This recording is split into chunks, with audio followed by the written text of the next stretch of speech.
তোমাকে দেখেছি নিজে সন্তুষ্ট না হওয়া পর্যন্ত কঠোর পরিশ্রম করতে, ভাঙা পাঁজর নিয়ে খেলতে এবং গুরুত্বপূর্ণ ম্যাচের জন্য একসঙ্গে 20টি পেইন কিলার নিতে। লাইনগুলো মুশফিককে নিয়ে সোশ্যাল মিডিয়াতে দেওয়া তার স্ত্রীর একটি আবেগঘন পোস্ট থেকে নেয়া। গুরুত্বপূর্ণ ম্যাচ কিংবা সিরিজের আগে মুশফিক করছেন বাড়তি প্র্যাকটিস। এই দৃশ্যগুলো টিভির পর্দা কিংবা সোশ্যাল মিডিয়া খুললেই ক্রিকেট প্রেমীদের চোখে পড়েছে অসংখ্যবার। তবে দলের জন্য আর দেশের জন্যই যে মুশির এই বাড়তি আত্মনিবেদন, তার কথা আরেকবার মনে করিয়েছেন তার স্ত্রী পরের লাইনে। তুমি কখনো নিজের জন্য খেলোনি, দলের জন্য এবং দেশপ্রেমের জন্য খেলেছ। এমনকি দেশের ক্রিকেট তার কাছে কতটা পবিত্র তার চিত্র পাওয়া গেল আরেক লাইনে। এমন একজন সৎ মানুষ পাওয়াটা আশীর্বাদ, যিনি অজু না করে কখনোই তার ব্যাট ও বল স্পর্শ করতেন না।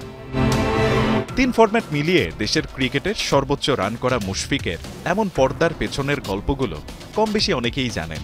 তবে খুঁজলে দুনিয়াজোড়া অ্যাথলিটদের এমন ত্যাগের গল্প পাওয়া যাবে অসংখ্য।